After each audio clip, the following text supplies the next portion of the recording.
Здравствуйте! Мы начинаем цикл интернет-передач «Беседы у камина».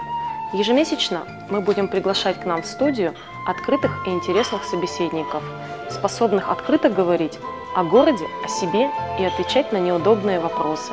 И первым нашим гостем стал Андрей Наговицын. Андрей Викторович, вы занимаетесь многими видами деятельности. А какая из них самая значимая для вас? Самое значимое, да? Если говорить в таком планетарном масштабе, то, наверное, самое значимое для меня, самое значимое амплуа — это, наверное, быть человеком, или стараться быть человеком. Если речь идет о профессиональной деятельности, то, конечно, мне ближе и мне интереснее всего это управление. Управленческая деятельность, но если это все совместить, то можно выразить так, что мое личностное, профессиональное амплуа — это быть управленцем своей жизни, в первую очередь. Понятно, спасибо. Но вот если вы, например, знакомитесь с кем-то, да, и вам надо представиться, вот если одним словом, вы как представляетесь? Там, Андрей Наговицын и...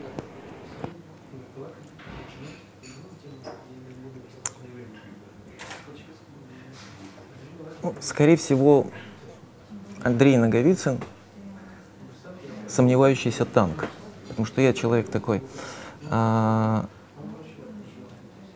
гипер сомневающийся, и прежде чем мне принимать какие-то решения, мне приходится очень много анализировать, много там, посоставлять каких-то мозаик, пазлов для того, чтобы принять решение, поэтому я такой сильно сомневающийся по натуре, но если уже прихожу к какому-то решению, то потом стараюсь делать все возможное для того, чтобы цель была достигнута. Поэтому вот, если так образно, Андрей Наговицын — сомневающийся танк. Понятно. Вы один из кандидатов на конкурс главы администрации города Кирово-Чепецка.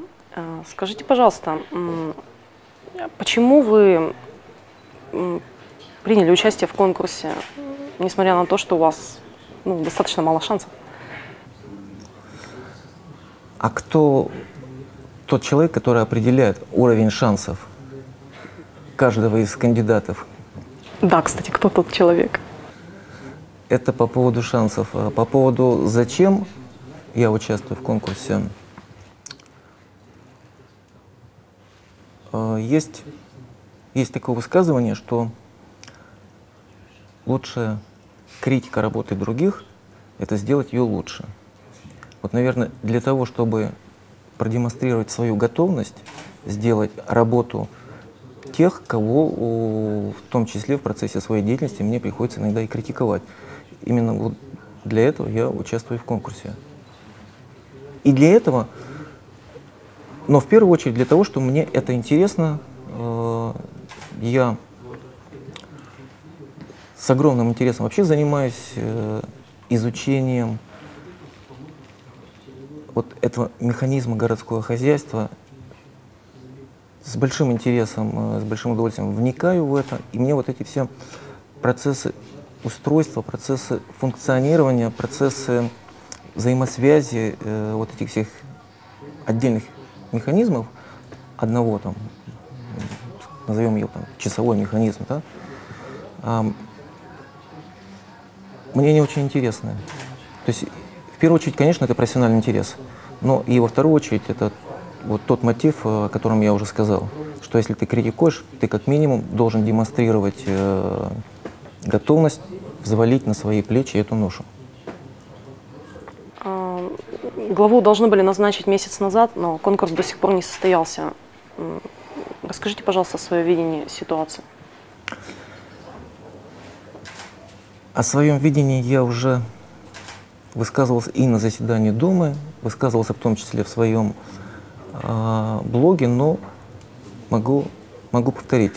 Оно, видение, никак не изменилось. Я считаю, что вот те 6 членов конкурсной комиссии, которые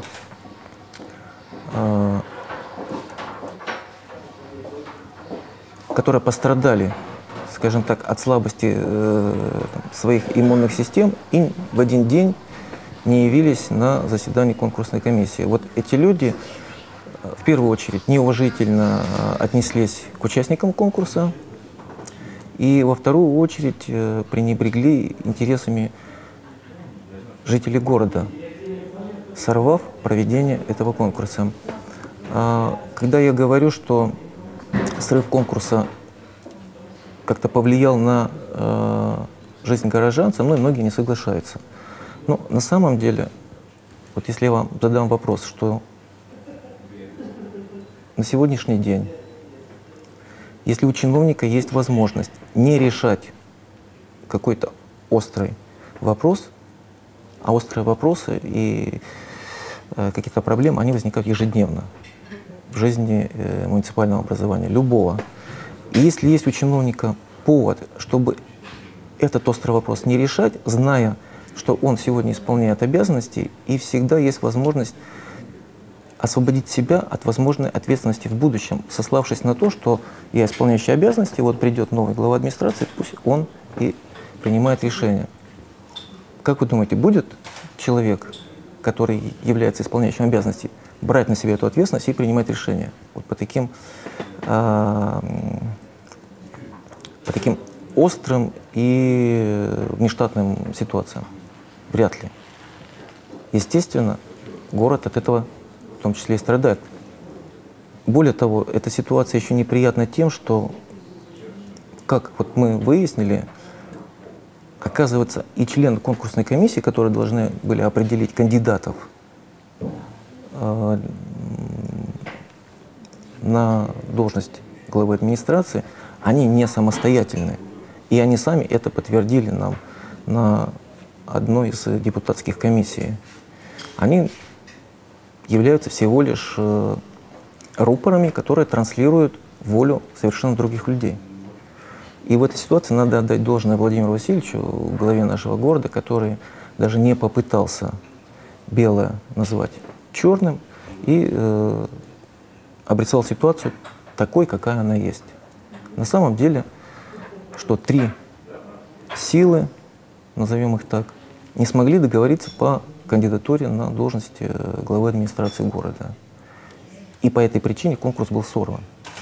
Причем эти три силы были названы: это правительство области, партия «Справедливая Россия» и компания «Уралхим». Если рассматривать роль каждой, то участие правительства области логично в этой ситуации. Да? Это региональный орган власти, который непосредственно взаимодействует с муниципальной властью. И более того, законодательно у нас предусмотрено участие их представителей в конкурсной комиссии.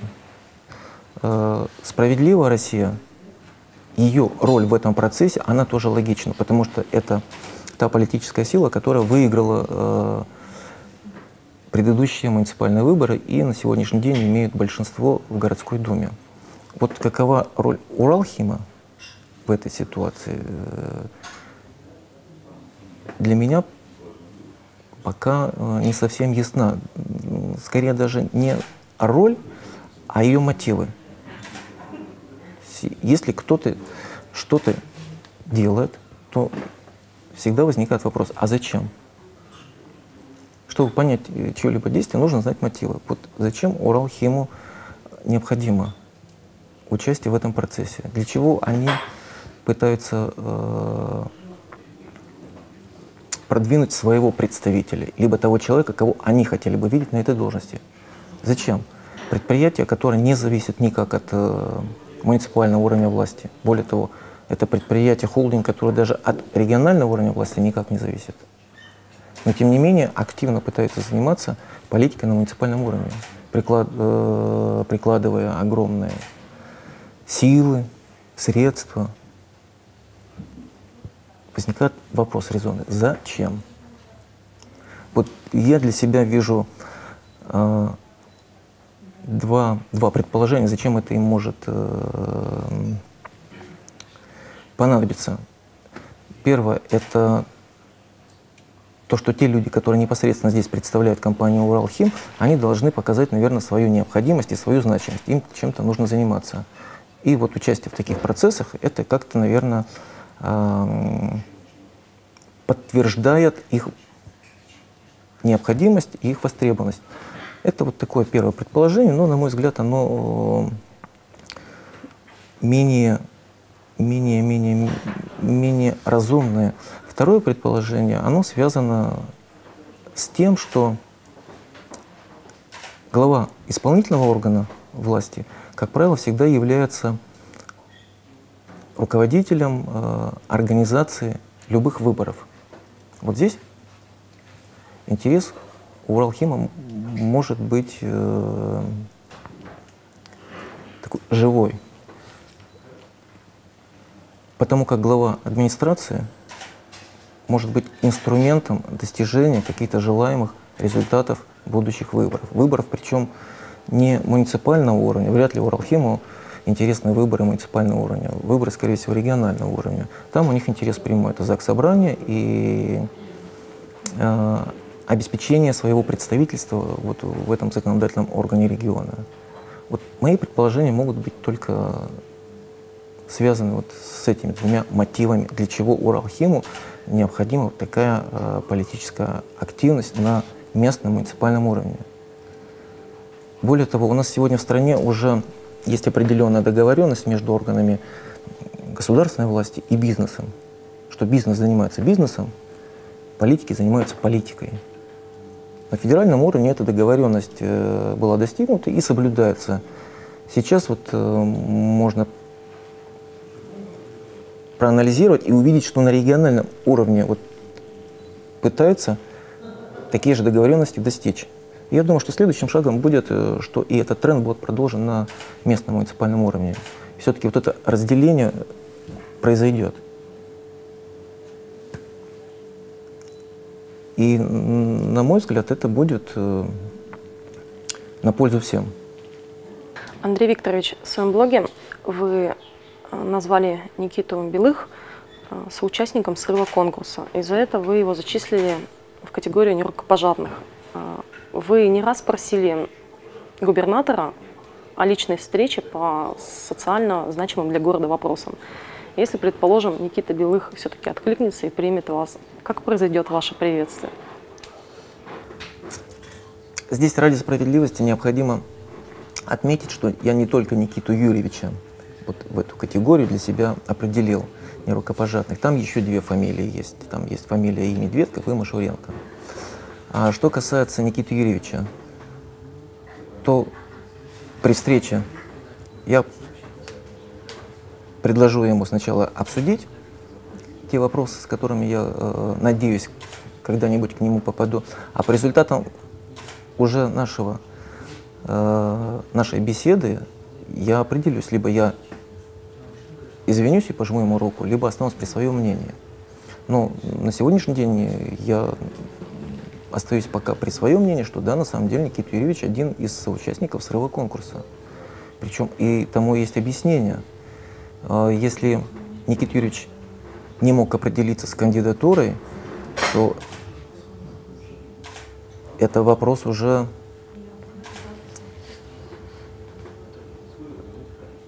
его профессионализма, потому что времени было достаточно для того, чтобы определиться. И кадровое решение – это функционал любого руководителя. То есть он должен для себя все-таки делать выбор и определяться. Если же причина не в этом, не в том, что он пока не определился, кого видел бы на этой должности, а причина вот в тех оставшихся двух силах, это «Справедливая Россия» и Уралхим, тогда мы вновь возвращаемся к его профессионализму, к его способности управлять процессами. То есть получается, что у нас глава региона не способен контролировать ситуацию и не способен примирить две стороны. Вы можете себе представить, что в республике Татарстан глава республики может оказаться в такой же ситуации? Вряд ли, наверное. Я думаю, что и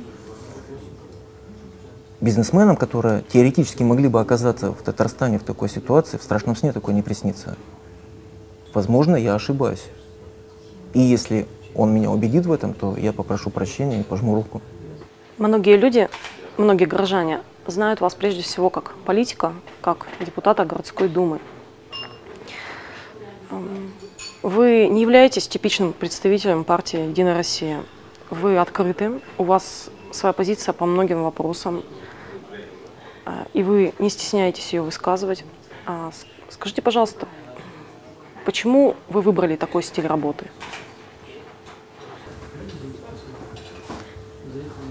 Здесь большой знак вопроса, кто кого выбрал, потому что, на мой взгляд, это не мой выбор, это, скорее всего, следствие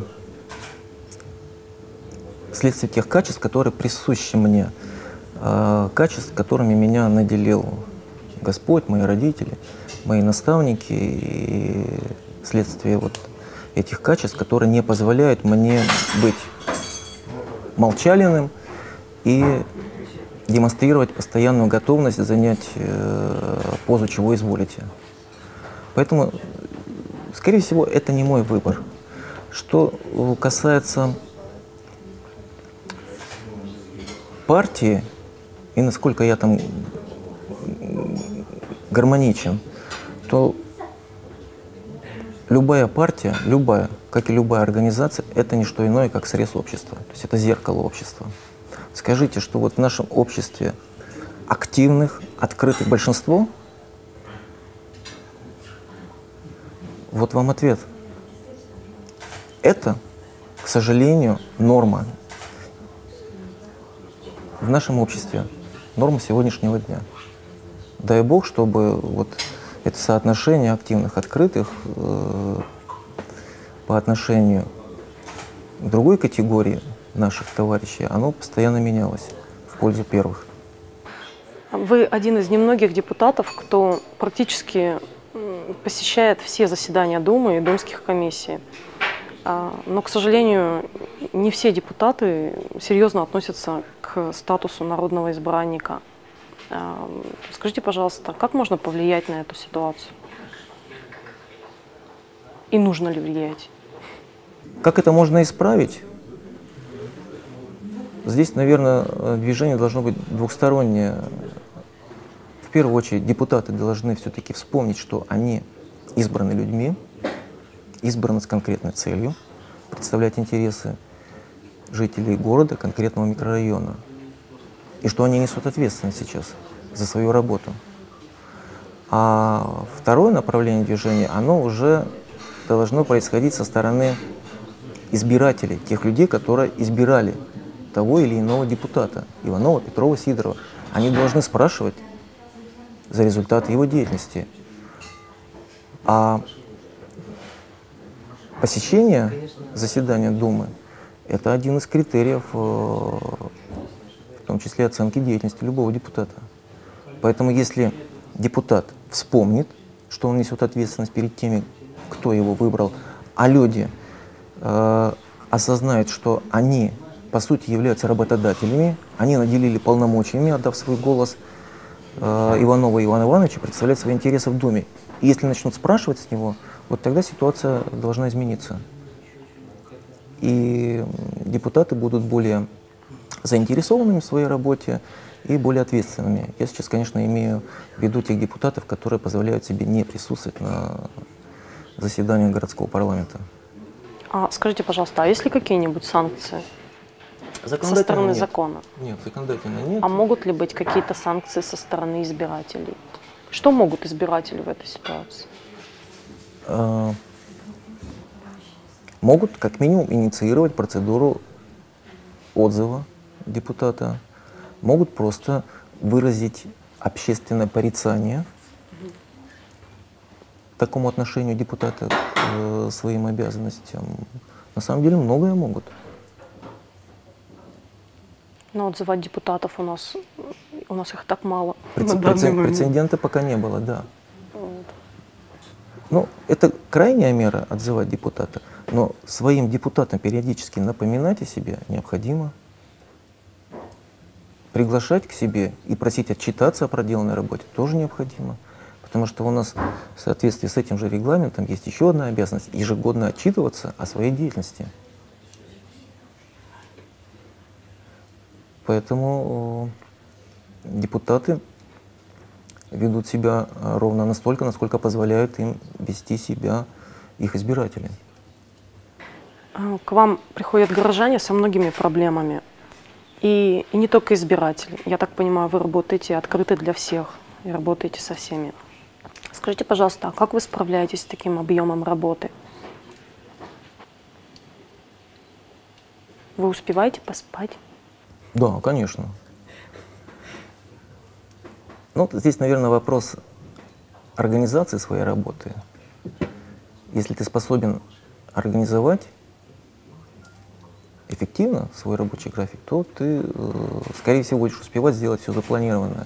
Конечно, работа с людьми, с жителями города, она требует большого количества времени, сил, эмоциональных, в первую очередь, сил.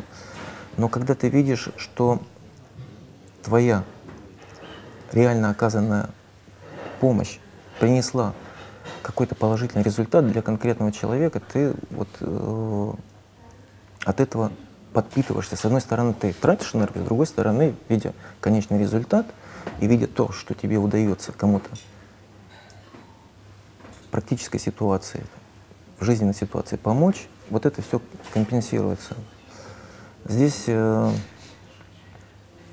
наверное, как у одного из отцов-основателей Америки, у него такая своя религия была. Он говорил, что когда я делаю добро, мне хорошо.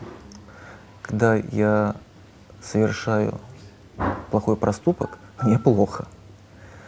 Поэтому, чтобы было мне хорошо, я стараюсь откликнуться на все обращения, на все просьбы. И не просто откликнуться, но и постараться помочь им. Андрей Викторович, уже второй депутатский срок вы состоите в самой проблемной комиссии по вопросам ЖКХ. Почему вы выбрали для себя это направление? На самом деле я состою не только в комиссии по ЖКХ, я еще и являюсь председателем постоянно действующей депутатской комиссии по социальным вопросам. Я этим же направлением работы занимался и работая в Думе 3-го созыва. Почему выбрал вот эти направления? Ну, в первую очередь причина все та же, о которой я говорил ранее, это профессиональный интерес к этому. И вторая причина, скорее всего, связана с тем, что вот в этих сферах, сфера социальная, сфера ЖКХ, это одни из наиболее таких острых сфер нашей жизни и одни из самых, наверное, проблемных сфер. От этого задачи, которые необходимо решать в этих сферах, они усложняются. А для меня сложность и интерес практически равно. Поэтому мне интересно решать сложные задачи, и мне интересно еще быть частью вот тех изменений, которые мы хотим видеть в нашем городе. Поэтому я вот именно выбрал для себя эти комиссии. Спасибо. В прошлом году вы стали директором двух новых управляющих компаний. Это «Русский дом СВА» и «Уютный дом».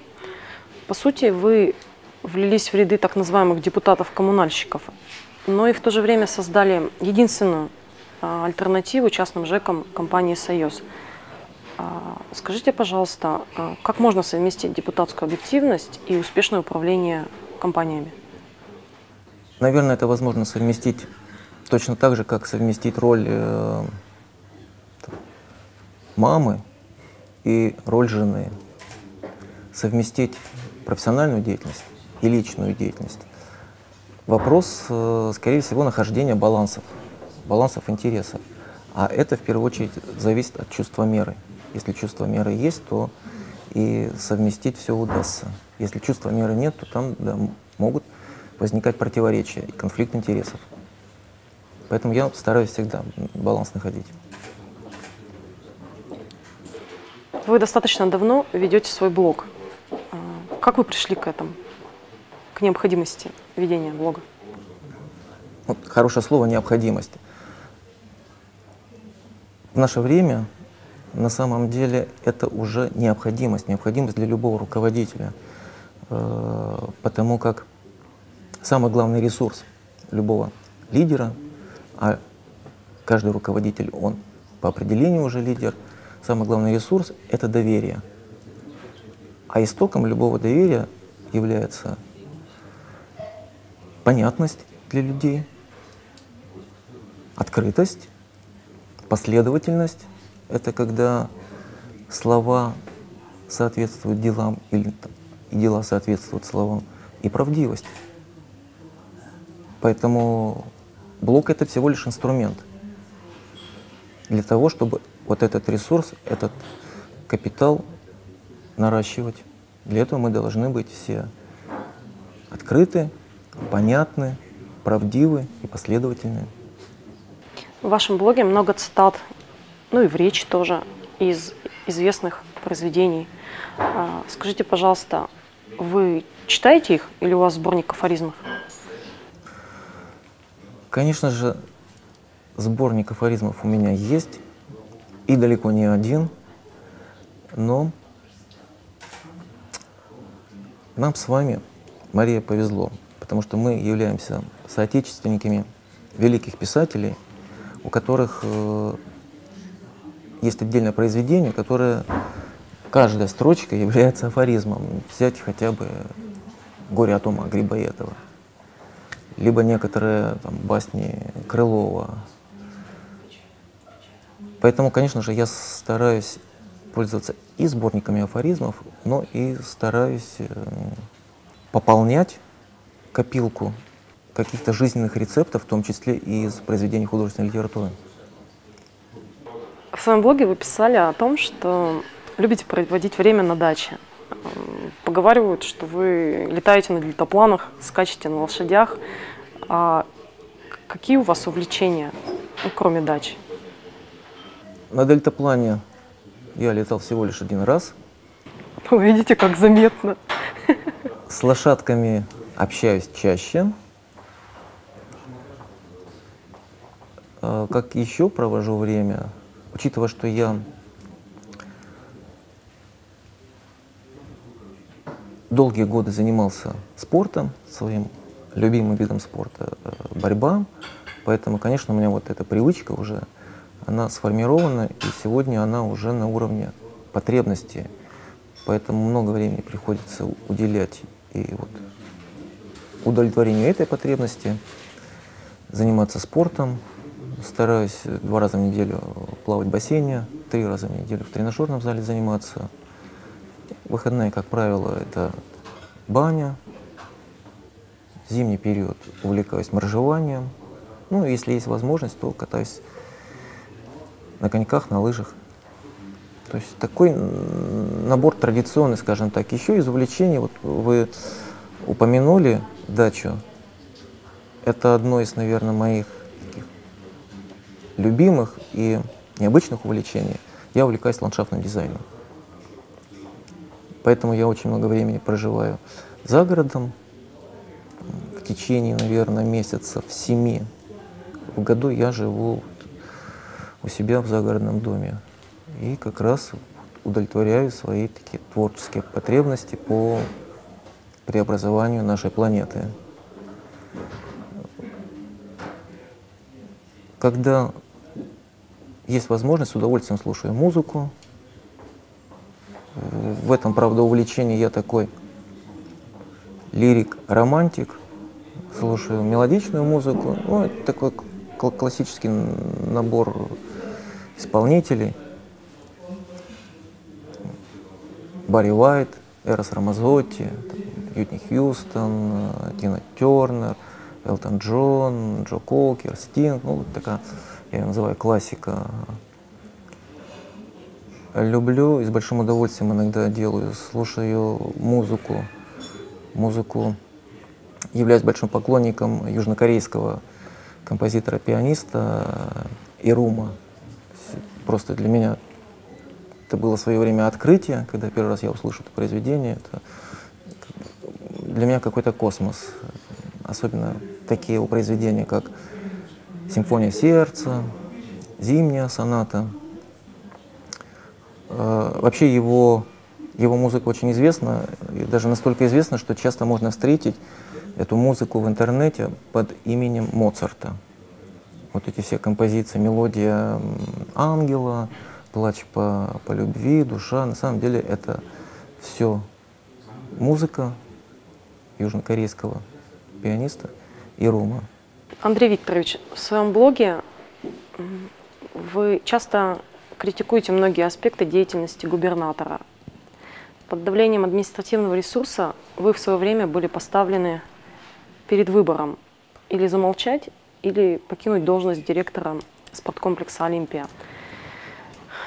Вы выбрали последнее. А скажите, пожалуйста, это как-то повлияло на ваше отношение к Никите Белых? Вот именно та ситуация, которую вы сказали, она никак не повлияла, потому что, если вернуться в сентябрь 2011 года, в качестве аргумента моего увольнения было высказано, что я своей активной общественной деятельностью мешаю руководству Кирово-Чепецкого филиала Уралхима выстраивать взаимоотношения с губернатором.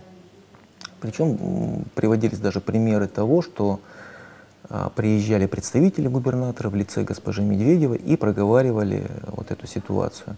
Тогда, если вы помните, я высказал свою точку зрения по поводу финансирования хоккейной команды. Причем эта точка зрения, она совпадает с официальной точкой зрения губернатора, но вот не совпала с точкой зрения его заместителя господина Щерчкова и начальника управления по физкультуре и спорту правительства области госпожи Медведевой.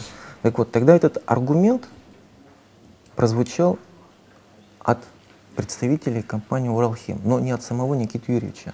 Поэтому вот один из вопросов, который я хотел бы с ним обсудить при личной встрече, в том числе и вот это. Мне интересно, соответствует ли действительности вот та причина и имеет ли он отношение к этому, которая была высказана мне руководством Уралхима во время выдвижения такого ультиматума. Либо я прекращаю свою активную общественную деятельность, я остаюсь в компании, либо мы расстаемся. Если это так, то, возможно, конечно, мое отношение к нему как к личности изменится, потому что, на мой взгляд, это противоречит тем ценностям, которые он постоянно декларирует. Это ценности гуманизма, либерализма. Здесь уже ситуация будет несколько обратная, потому что человек, если на самом деле это было, то человек действует с помощью силы. А, как известно, из одного вечного произведения, из божественной комедии, у нас обман и сила — два орудия зла. Андрей Викторович, городские газеты записали вас в пятерку самых завидных женихов Кирово-Чепецка. Скажите, пожалуйста, а вы как вот отнеслись к этому статусу? Вы находитесь в состоянии активного поиска, пассивного поиска или вообще никак к этому не относитесь? Забавно, конечно, когда я узнал об этом, я в то время находился в Пермском крае, и мне стали звонить многие знакомые и спрашивать, что это такое. На что я всем отвечал одинаково: я готов дать 2 номера телефона своих бывших жен, чтобы любой мог позвонить и убедиться, что я далеко не завидный жених. Поэтому я так с иронией отнесся на это. Ну, если кому-то кажется, что это так, ради бога. Но о своем статусе, конечно, никакого статуса нет ни в активном, ни в простом поиске, потому что я убежден убежден, и я это подтверждение нашел в том числе в одной тоже вечной книге, где сказано, что дома и имения — это наследство от родителей, а хорошая жена — от Господа Бога. Поэтому здесь от нашего статуса ничего не зависит. А какой вы с женщинами? Щедрый или практичный, властный или независимый? Об этом лучше спросить у женщин. Но учитывая, что я эмоционально закрытый человек и немногословный, могу предположить, что в глазах женщин я выгляжу таким сложным сухарем. Что-то вы не похожи на сухаря. Не знаю, конечно. Вот. Спасибо. Назовите, пожалуйста, поступок, которым вы гордитесь, и поступок, о котором вы сожалеете в своей жизни.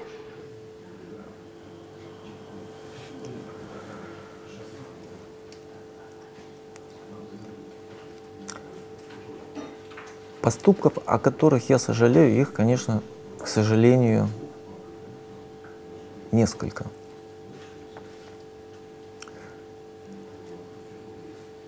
Но есть один, о котором я сожалею больше всего. И он касается моей роли как отца. То есть я в свое время стал совсем в юные годы отцом, в 19 и в 20 лет, поэтому естественно, что я, будучи сам еще большим ребенком, наверное, мало внимания уделял своим детям.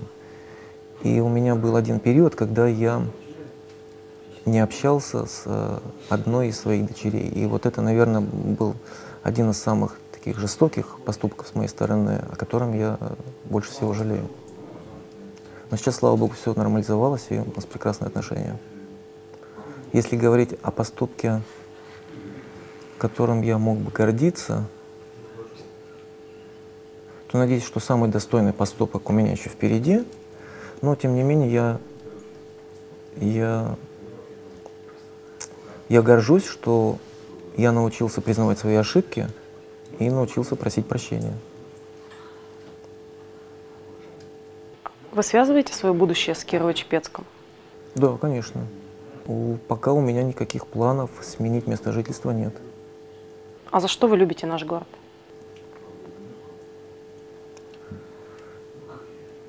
Наверное, за то же, за что мы любим своих родителей, своих детей, родных, близких, наставников. За то, что они есть, и за то, что мы являемся частью их жизни. Наверное, за это. Не, я не соглашусь. Почему? Детей и родителей не выбирают, а города выбирают. Города выбирают, но места рождения нет. А я родился в Кирово-Чепецке. Ну и последний вопрос. Скажите, пожалуйста, назовите ваше жизненное кредо. Мне очень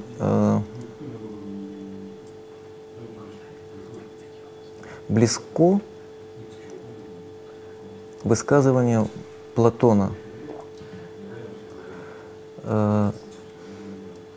Делай свое дело и познавай самого себя. Вот, наверное, это такое мое жизненное кредо. Делать свое дело и познавать самого себя. Андрей Викторович, спасибо за то, что вы пришли к нам в студию. Стоит особо отметить то место, где мы проводим съемку. Это гостеприимное кафе «Печка». Пользуясь случаем, я поздравляю вас и всех мужчин, которые смотрят нашу передачу, с Днем Защитника Отечества. И на память о нашей встрече хочу вручить вам кружку с логотипом нашей передачи. Спасибо. Спасибо. Уважаемые зрители, в марте нашим гостем станет председатель городской думы Владимир Васильевич Крешетов. Мы приглашаем вас принять участие в подготовке передачи и прислать интересующие вас вопросы по адресам, указанным на экране. Вы видите их здесь. Можно также прийти в кафе «Печка» и написать вопросы за ужином. Я бы на вашем месте так и сделала. С вами была Мария Максимова.